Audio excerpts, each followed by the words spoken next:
On January 3, 2026, US military forces entered Venezuela in a nighttime operation, captured President Nicolas Maduro and his wife, and flew them to New York to face drug trafficking charges. Within hours, President Trump held a press conference at Mar-a-Lago and made a stunning declaration. The United States would run Venezuela. American oil companies would go in, spend billions of dollars, fix the badly broken infrastructure, and start making money for the country. When asked directly about control, Trump was blunt. We're going to be taking out a tremendous amount of wealth out of the ground, and that wealth is going to the people of Venezuela and people from outside of Venezuela that used to be in Venezuela, and it goes also to the United States of America in the form of reimbursement for the damages caused us by that country. This isn't a reconstruction plan. This is a resource seizure. Venezuela sits on 303 billion barrels of proven oil reserves, the largest in the world, and the United States just took control of it. This is the money timeline. Today, we're going to examine what the United States plans to do with Venezuelan oil, why Trump moved now, and what this really means. The official narrative is about democracy, drug enforcement, and humanitarian relief. But there's a more straightforward explanation. Trump needs to control inflation before the 2026 midterm elections. Venezuelan oil is the tool. Gasoline prices are the target. Political survival is the motive. Trump's statements over the weekend were remarkably explicit for a U.S. president discussing foreign intervention. We're there now, but we're going to stay until such time as the proper transition can take place, Trump told reporters. He said the U.S. wasn't afraid of boots on the ground and that American forces operated at a very high level during the Maduro capture operation. On Venezuela's oil, Trump was even more direct. He said U.S. oil companies, the biggest anywhere in the world, would enter Venezuela, invest billions to repair infrastructure and restart production. He added that the military would provide backup and that the U.S. was ready to stage a second and much larger attack if we need to do so. Trump named specific administration officials who would oversee Venezuela: Secretary of State Marco Rubio, Defense Secretary Pete Hegseth, Interior Secretary Doug Burgum, and Energy Secretary Chris Wright were all assigned roles. Burgum and Wright, who lead Trump's National Energy Dominance Council, were specifically tasked with recruiting American oil companies to return to Venezuela.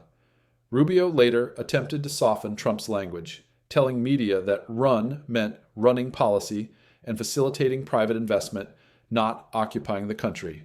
But Trump contradicted this the next day, saying the U.S. was in charge of Venezuela and would make sure that country is run properly.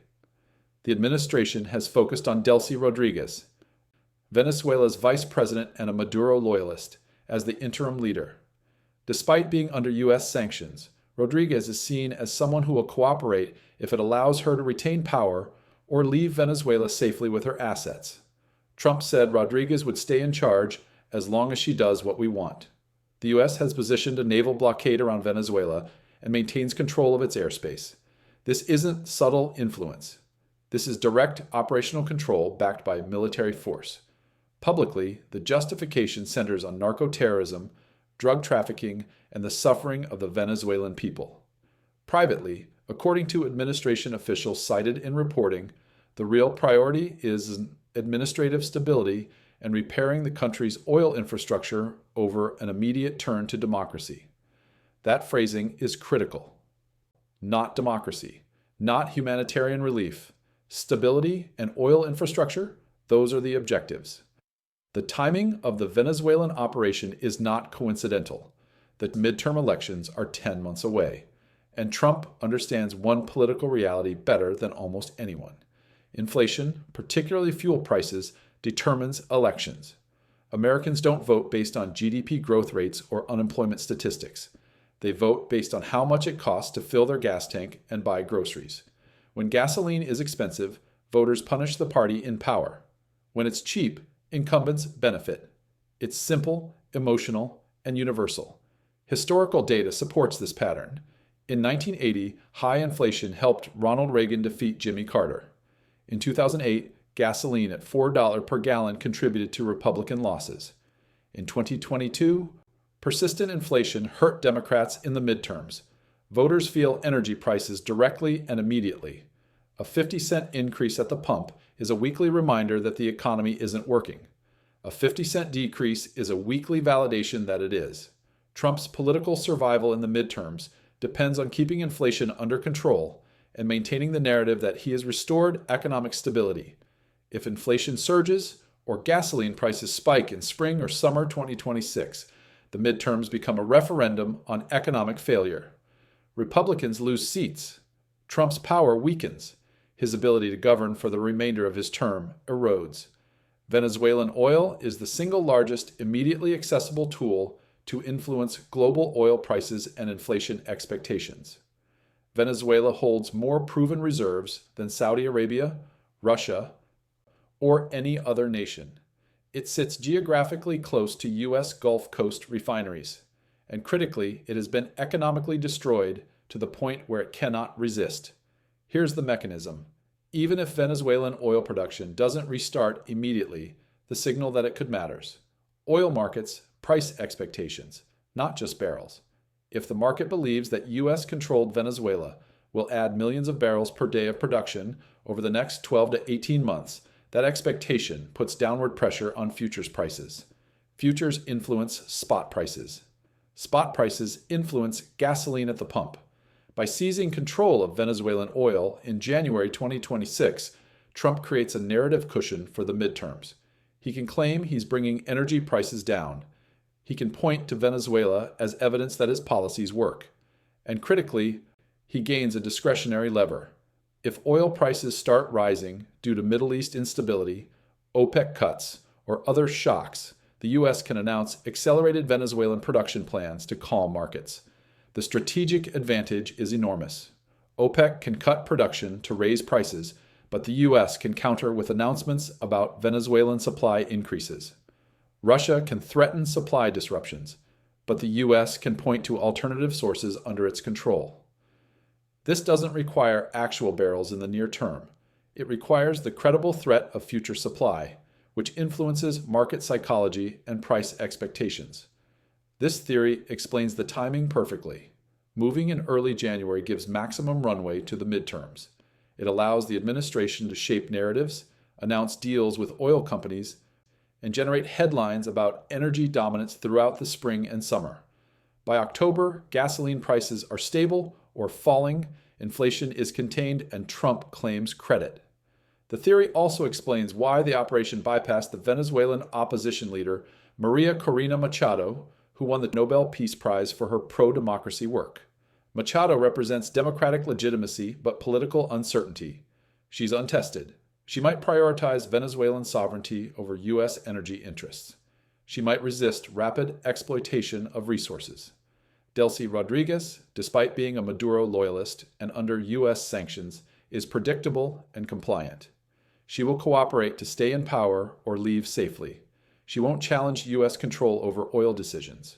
From a transactional perspective, she's the better option. Democracy can wait. Oil cannot. Trump's own rhetoric supports this interpretation. He treats Venezuelan oil not as Venezuela's sovereign resource to be returned to its people, but as an asset to be operationalized for U.S. economic goals. He openly states that oil wealth will go to the U.S. as reimbursement. That's the language of resource extraction, not reconstruction. In this framework, the Venezuelan intervention is not a humanitarian mission or a pro-democracy campaign. It's an inflation hedge deployed at the exact moment Trump needs it most. To understand why Venezuela is vulnerable to this kind of intervention, you need to understand how a country with the world's largest oil reserves became so weak it cannot defend itself. Venezuela was once South America's wealthiest nation. In the 1970s, during oil boom years, it had the highest GDP per capita in Latin America. Oil revenue funded infrastructure, education, healthcare, and middle-class prosperity. The country seemed rich, stable, and successful. But that wealth was built on a single commodity, and when oil prices fluctuated or when mismanagement destroyed production, the entire economy collapsed. Venezuela's tragedy wasn't bad luck. It was systematic policy failure driven by socialist economics that ignored basic principles of incentives, markets, and institutional competence. Hugo Chavez came to power in 1999, promising to use oil wealth to reduce poverty and inequality. His strategy was nationalization and state control. Over 2 decades, Chavez and his successor, Nicolás Maduro, nationalized telecommunications, electricity, steel, cement, agriculture, and vast portions of retail and manufacturing. Most critically, they politicized PDVSA, the state oil company, turning it into a vehicle for patronage and ideology rather than efficient production. The government imposed price controls on basic goods, believing this would make food affordable. Economics predicted what happened. When prices are set below production costs, producers stop producing. Farmers stopped growing food. Manufacturers stopped making goods. Shortages appeared. Rather than lift price controls, the government blamed sabotage and seized more businesses. State-run enterprises replaced private ones, and production declined further. By 2010, shortages were common. By 2015, they were severe. Supermarkets had empty shelves. People queued for hours for basics. The government rationed purchases. Rather than allow prices to adjust, they printed money to finance spending. Inflation exploded. First double digits, then triple. By 2018, inflation exceeded 1 million%. By 2019, it reached 10 million%. The oil industry, which should have been Venezuela's salvation, collapsed alongside everything else. PDVSA's pipelines haven't been updated in 50 years. Equipment was stolen and sold as scrap metal.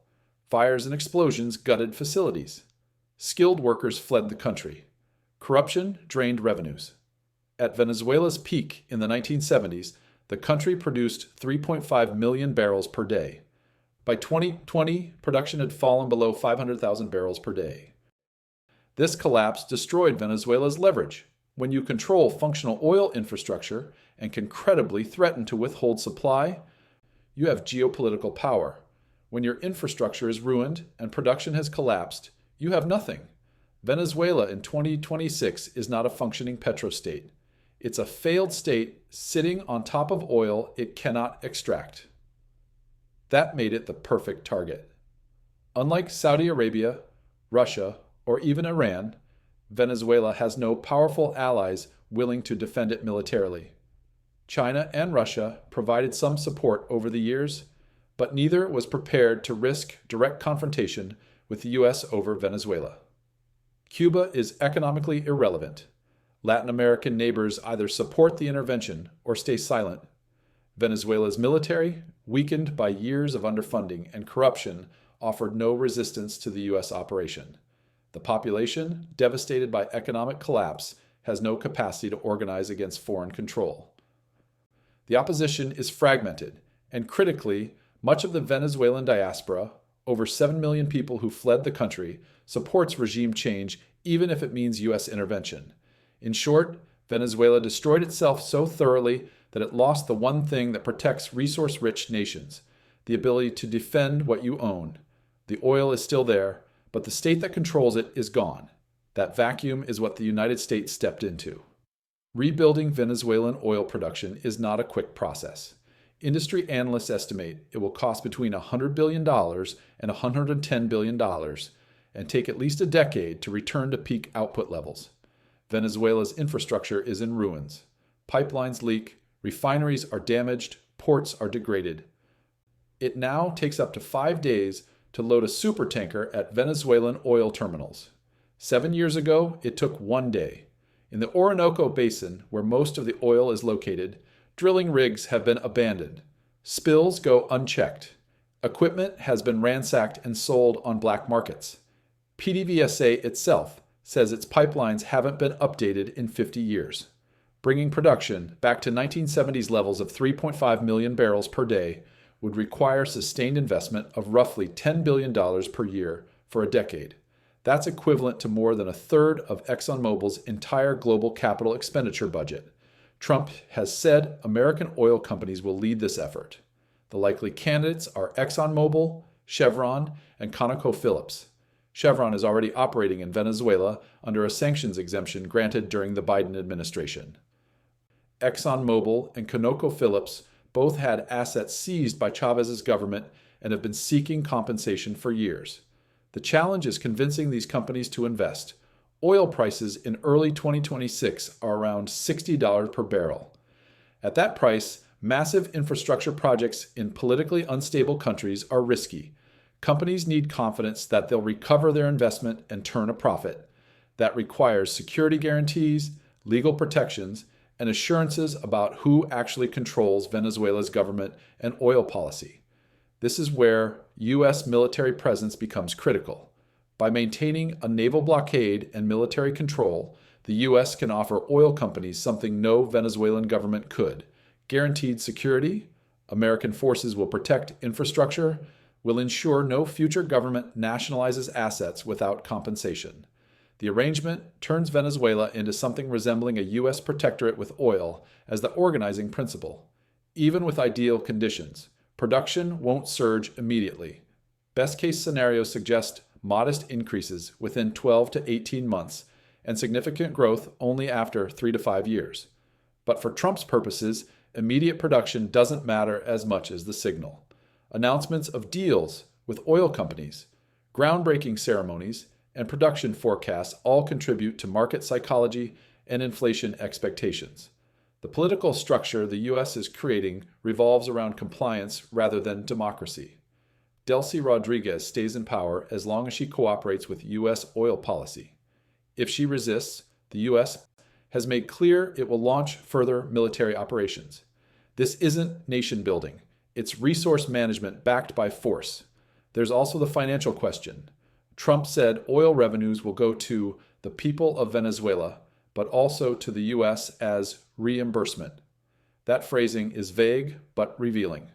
It suggests the U.S. will take a share of future oil profits, either directly or through favorable contracts with American companies. Venezuela gets some benefit, but the U.S. extracts value. The legal justification is thin. International law recognizes permanent sovereignty over natural resources. Venezuela owns its oil, but international law also depends on enforcement. If no country is willing or able to challenge the U.S. militarily, legal principles become secondary to facts on the ground. And the fact is that the U.S. controls Venezuela's oil sector now. For American voters, the question is simple. Will this make gasoline cheaper? The answer is complicated. Venezuela's oil is heavy, sour crude that requires specialized refining. U.S. Gulf Coast refineries are equipped for it, but not all refineries are. Global supply is currently in oversupply, which is why prices are relatively low. Adding Venezuelan production might not dramatically lower prices further, especially if it takes years to ramp up. But markets don't just respond to current supply. They respond to expectations. If investors believe Venezuelan oil will return under U.S. control, that caps future price spikes. It provides insurance against OPEC production cuts, Middle East instability, or Russian supply disruptions. In that sense, controlling Venezuelan oil is less about flooding markets today and more about securing optionality for tomorrow. For Trump politically, the perception matters more than the barrels. If voters believe Trump brought oil prices down by taking control of Venezuelan oil, the policy succeeds whether or not prices actually fall significantly. The narrative of energy dominance is the point. There's also the inflation psychology effect. Inflation isn't just about money supply or commodity prices. It's about expectations. When people expect prices to keep rising, they adjust behavior in ways that reinforce inflation. When they expect prices to stabilize or fall, inflation cools. By creating the expectation that U.S.-controlled Venezuelan oil will stabilize energy markets, Trump influences inflation psychology in ways that support his midterm narrative. The timing is critical. If gasoline prices spike in summer 2026, voters blame the party in power. If prices stay flat or decline, Trump claims credit. By moving on Venezuela in January, Trump gives himself months to shape that narrative before voters go to the polls in November. What we're witnessing is resource reassignment at a moment of political vulnerability. Venezuela destroyed its own economy through policy failures so catastrophic that it lost the capacity to resist foreign intervention. The US stepped into that vacuum not primarily for humanitarian or democratic reasons, but for economic and political ones. Trump's approach is transactional and explicit. He treats Venezuelan oil as an asset to be exploited for US. The rhetoric about helping Venezuelans exists, but the structure of the plan prioritizes stability, compliance, and oil infrastructure over democracy or sovereignty. This is what resource dependence looks like when it fails completely. Oil made Venezuela wealthy in the 20th century. Then mismanagement, corruption, and socialist economic policies hollowed out every other institution. When oil production collapsed, nothing was left. The country became what it always risked becoming, a pool of underground wealth controlled by whoever has the power to extract it. For Trump, Venezuelan oil is not about Venezuela. It's about American voters, American prices, and American political survival. It's deployed at the exact moment it matters most, 10 months before an election, with inflation as the threat and cheap energy as the solution. Whether this strategy works depends on factors beyond anyone's control: oil markets, geopolitical shocks, the speed of infrastructure repair, Venezuelan domestic politics. But the intent is clear. Trump is using Venezuelan oil as a tool to manage inflation expectations and win the midterms. Everything else is secondary. Thanks for watching The Money Timeline.